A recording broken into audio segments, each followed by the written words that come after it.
یہ ان کی بدبختی اور ان کو جہنم میں لے جانے کے لیے کلمہ ان کے لیے کافی ہے. یہ جو عبارت ہے مودودی صاحب کی، یہ مودودی صاحب کو جہنم رسید کرنے کے لیے یہ اتنی سی بات کافی ہے جو انہوں نے حضرت یونس علیہ السلام کے بارے میں لکھا کہ وہ اطاعت کے منصب سے گر کر معصیت کے گڑھے میں جا گرے، اور معصیت گناہ کو کہتے ہیں، انبیاء سے گناہ کبھی نہیں ہوتا. کہنا چاہ رہے ہیں کہ مودودی نے حضرت یونس علیہ السلام کے بارے میں یہ نظریہ رکھا کہ وہ معصیت کے گھڑے میں گرے، یعنی انہوں نے گناہ کیا تو اس کی وجہ سے وہ بدبخت ہو گئے، جہنم میں جانے کے لیے ان کے کافی ہو گیا. لیکن میں آپ سے ایک سوال پوچھتا ہوں کہ آپ ان کا نظریہ پڑھیں اور ان کے نظریے پر غور کریں کہ ان کے بڑوں نے انبیاء کے بارے میں کیا عقیدہ رکھا ہے، انبیاء کے بارے میں کیا نظریہ رکھا ہے. اگر مودودی صاحب ایک یونس علیہ السلام کے بارے میں معصیت کا عقیدہ رکھیں تو آپ کے فتوے کے مطابق وہ بدبختی، معصیت اور جہنم رسید ہونے کے لیے ان کے لیے کافی ہے.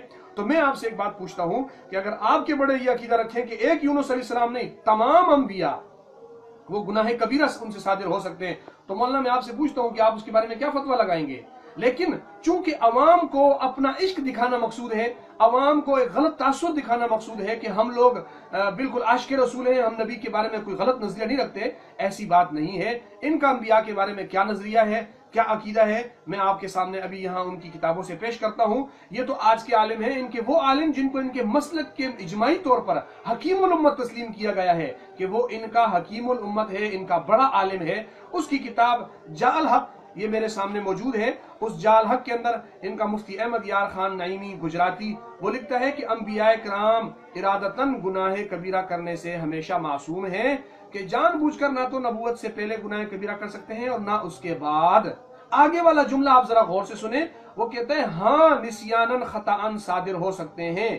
یہ جاء الحق صفحہ نمبر 434 میں یہ عبارت لکھی. پہلے لکھا کہ انبیاء کرام ارادتاً گناہ کبیرہ، یعنی اپنے ارادے سے گناہ کبیرہ نہ قبل بعثت کریں گے نہ بعد از بعثت. لیکن آگے تائید کی کہ ہاں نسیاناً خطاً صادر ہو سکتے ہیں، اور یہ ہاں کے بعد اسی گناہ کبیرہ کے بارے میں کہا جا رہا ہے کہ وہ گناہ کبیرہ بھول کر غلطی سے انبیاء سے صادر ہو سکتے ہیں.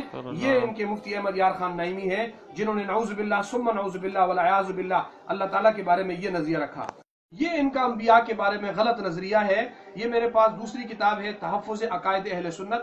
یہ بریلویوں کے کئی علماء نے متفقہ طور پر اس کتاب کو لکھا ہے، اور اس کتاب کو لکھنے کے بعد انہوں نے اپنے عقائد اس کے اندر عصمت انبیاء کے باب میں لکھے. صفحہ نمبر 212 پہ وہ اپنا عقیدہ لکھتے ہیں. بالکل مفتی احمد یار خان گجراتی نعیمی کے قریب عبارت لکھی ہے. کہا کہ رہے گناہ، ان کی تفصیل یہ ہے کہ انبیاء کرام ارادتاً گناہ کبیرہ کرنے سے ہمیشہ معصوم ہیں، کہ جان بوجھ کر نہ تو نبوت سے پہلے گناہ کبیرہ کر سکتے ہیں اور نہ اس کے بعد. ہاں نسیان خطاً سرزد ہو سکتی ہیں مگر اس پر قائم نہیں رہتے.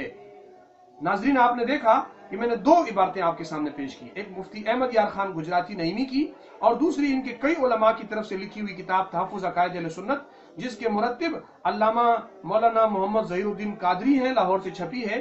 ان دو کتابوں کے اندر آپ نے دیکھ لیا کہ انبیاء کرام صرف یونس علیہ السلام نہیں، تمام انبیاء کی طرف یہ بات منسوخ کی کہ انبیاء جتنے بھی ہیں وہ نبوت سے پہلے اور نبوت کے بعد وہ نسیاناً خطاً گناہ کبیرہ کر سکتے ہیں. ایک جگہ لکھا صادر ہو سکتے ہیں، ایک جگہ لکھا سرزد ہو سکتے ہیں.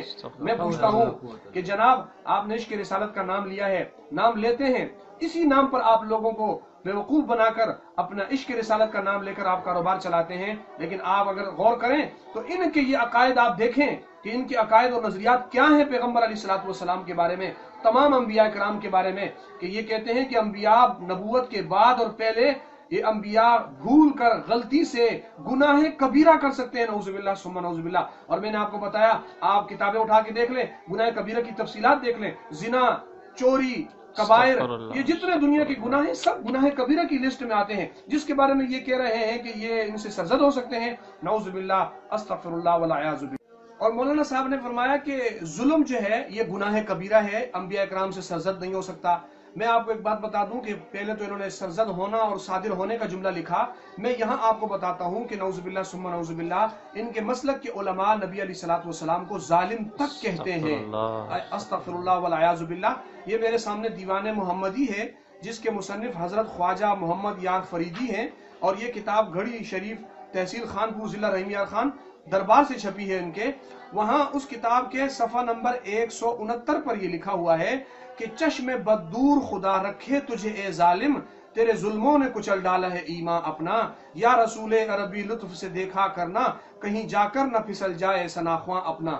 یہاں رسول اللہ صلی اللہ علیہ وسلم کے بارے میں انہوں نے یہ نظریہ قائم کیا کہ چشم بددور خدا رکھے تجھے اے ظالم، پیغمبر کی طرف اے ظالم کی نسبت کرنا اور ان کو ظالم کہنا، اور پھر یہ گناہ کبیرہ کا اطلاق تو گویا پیغمبر پر کر دیا انہوں نے، کہ وہ کہہ رہے ہیں کہ نعوذ باللہ ثم نعوذ باللہ پیغمبر علیہ السلام ظالم ہے۔ یہ نظریہ انہوں نے یہاں پیش کیا جو میں نے آپ کے سامنے بتایا ہے۔ اور آخر میں مولانا کی خدمت میں ایک گزارش کروں گا کہ مولانا صاحب آپ کو یہ حق پہنچتا ہے کہ آپ اپنے مسلک کا دفاع کریں، آپ اپنے مسلک کی ترویج کریں، اپنے مسلک کا دفاع اور ترویج کرنا آپ کا کام ہے، آپ کریں، لیکن میرا مشورہ آپ کو یہ ہے کہ اتحاد امت کو مد نظر رکھتے ہوئے زبان آپ انتہائی غلیظ استعمال کرتے ہیں، سخت زبان استعمال کرتے ہیں، گالم گلوچ مناسب نہیں ہے۔ کیوں؟ آپ امت کو جو سبق دے رہے ہیں، آپ لوگوں کو جو سبق دے رہے ہیں، اس سبق میں لوگوں کو یہ تاثر نہ پیش ہو کہ آپ اپنے ذاتی جو ہے زیادتیوں کو آپ نے مد نظر رکھا ہوا ہے۔ دوسری بات میں آپ کی خدمت میں یہ گزارش کروں گا کہ جب آپ اپنے فریق مخالف کی باتیں پیش کریں یا علماء اہل سنت والجماعت علماء دیوبند کی باتیں پیش کریں تو آپ کو چاہیے کہ آپ ان کے نظریے کو ان کی کتابوں سے پیش کریں، پھر اس کو رد کریں۔ لیکن آپ پیش کرتے ہیں، آپ ایک دیوار کھڑی کرتے ہیں کہ جناب وہ یہ کہتے ہیں، اس کا نہ کوئی حوالہ آپ پیش کرتے ہیں، نہ آپ کسی کتاب کو دکھاتے ہیں، آپ کہتے ہیں وہ یوں کہتے ہیں، پھر اس ٹیڑھی بنیاد پر آپ پوری عمارت کھڑی کر دیتے ہیں کہ جناب انہوں نے یہ کہا، پھر اس پر آپ دلائل دینے شروع ہو جاتے ہیں۔ اب لوگوں کو آپ یہ تاثر دے رہے ہوتے ہیں کہ یہ غلط نظریہ واقعی علماء اہل سنت والجماعت علماء دیوبند کا ہے، لیکن ایسا نہیں ہوتا۔ لہٰذا آپ کو چاہیے کہ ہر مسئلے میں اصل کتاب کا اسکین دکھائیں، کتاب کی عبارت دکھائیں، پھر اس کے خلاف اور اس کے رد میں جو آپ دلائل دینا چاہیں آپ وہ دلائل دے سکتے ہیں، اس بات سے کوئی وہ نہیں ہے۔ انشاءاللہ میں آپ کے سامنے اس طریقے سے حوالہ جات پیش کرتا رہوں گا۔ اس کے بعد ایک کلپ ہے